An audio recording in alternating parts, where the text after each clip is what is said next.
What's going on, guys? Back with another Wizards video. The Washington Wizards are officially the 8th seed in the Eastern Conference. The Wizards, after about 3 years off, are finally back in the playoffs. Now, I'll say this. No matter what you think about the 76ers series, we'll talk about that at another time. Like I always say, guys, you got to enjoy the dubs. Don't think about, people will be like, Sixers at 4, all this to get swept by the Sixers. Don't worry about none of that. You be happy today. Wizards got the dub. Wizards got in. You went from lottery to playoff time. And it's a good step in the right direction for the franchise. When you got Russell Westbrook and Bradley Beal on your team, you shouldn't even be talking about the lottery. There was a lot of factors the Wizards went through at the beginning of the season. They got hot late, turned it around, got into the playoffs. Step in the right direction. And like I said in a previous video that I made before, I think next season with the right acquisitions and a new coach, the Wizards can have something here. It's all dependent on the moves. The Wizards can do something with Russ and Brad. They can make something happen in DC next season. But I'm proud of the Wizards. I thought they did what they were going to do today against the Pacers. They played a beat up Pacers team, a Pacers team who couldn't stop them in the regular season, a Pacers team who couldn't do anything with Russell Westbrook or Bradley Beal in the regular season. And that's pretty much the results of what we saw tonight. Now, I've seen a lot on Twitter. A lot of people were saying, why couldn't they do this against Boston? Because it's different. Boston is, and I tweeted this, Boston's a playoff-tested team. They're a battled team. They have a good head coach. And they just have a natural mismatch on the team with Jason Tatum. When you add that and being in Boston against a playoff-battled team, it's no surprise that the Wizards struggled. The Wizards had issues with the Celtics in the regular season as well. And that went into the play-in game. Just like the Pacers struggled against Westbrook and Beal and the Wizards in the regular season. And you saw how they got handled tonight. The Wizards were playing more of their pace. They were playing a fast-paced game. They were playing free. They was getting out and running. They couldn't do any of that against Boston. And when you can't allow the Wizards to run, when they don't play their game and they're not out there running and getting in the fast breaks and Russ is attacking, it's going to be hard for them to win. It's going to be hard for them to get something going on offense. Nobody's going to get in the flow. Like Boston, they slowed the pace down. They got them in foul trouble, killed the whole game for them. It was tough. It was tough for them. Indiana, they don't got that type of personnel. They don't got that type of team. Wizards was pretty much doing whatever they wanted. As soon as that first quarter was like even, that second, third, fourth quarter, all Wizards. It was all Wizards. Starting with that second quarter. All Wizards. Westbrook went on a run with the bench. Bill was on the bench. Westbrook went on a good run. I mean, it was a wrap from there. I think a lot of people, the fans, Russ fans, Wizards fans, I think with this season, I know when you look at it from just on paper, you're like, oh, Wizards are only the 8th seed. But they got Russ and Brad, and they're only the 8th seed.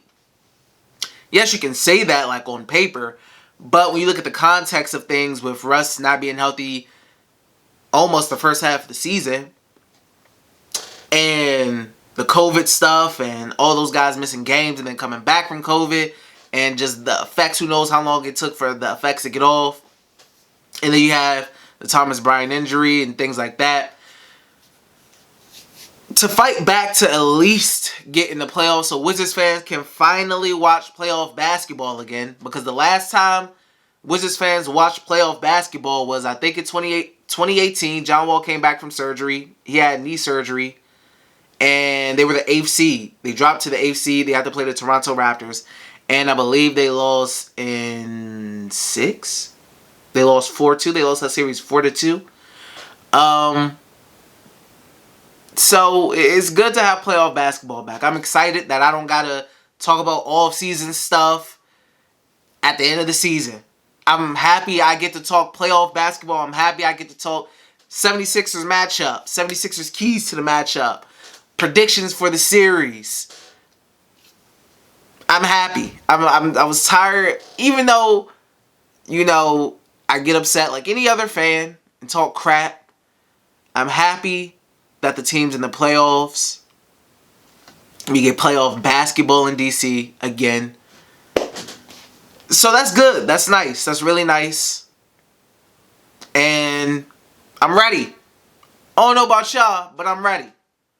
It's definitely going to be tough against the 76ers.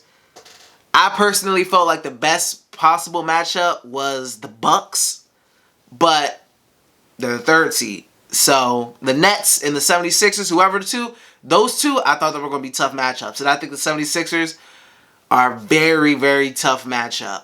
Especially with Bradley Beal not being 100%. So we'll see. Guys. And one thing I want to talk about, Marv Albert on his broadcast was, he kept calling Chandler Hutchison Rui Hachimura. He did it like twice. I get they both brown skin complexion, got the little fade with the curly hair going on. Hutchison wear, like, what, 1? Rui wear 8. I kind of get it. But, jeez. The dude kept calling him Rui Hachimura. Marv, I'm glad you're wrapping it up, man. I'm glad you're wrapping it up. Beautiful career. Beautiful, successful career. But it's definitely that time. But, guys, let me know. What do you guys think the series is going to be? What do you guys want to see? What are the keys to the series against the 76ers? I really want to make a video about the preview of the 76ers Wizards games. Definitely try to fit it in with my work schedule and everything like that. I'd be tired after I come home from work, but I may make a late night video and upload it during the morning time, maybe tomorrow or something like that, talking about what I think the keys is for this Wizards-Sixers game, what the Wizards need to do to be competitive and to,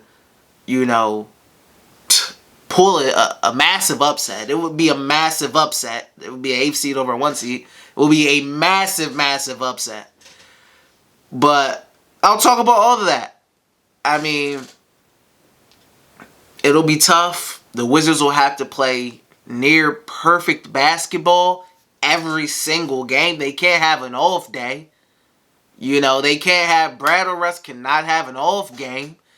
The other guys have to consistently step up. But we'll all get into that when I make that video, and that time will come.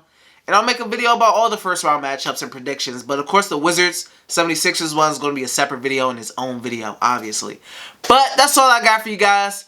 Wizards, AFC, 76ers, Wizards, Russell Westbrook versus Joel Embiid. That little thing, I forgot they had some history there. I did, but that'll be fun to see. Ben Simmons, Bradley Beal. Let's get it cracking. So until next time, guys. Peace.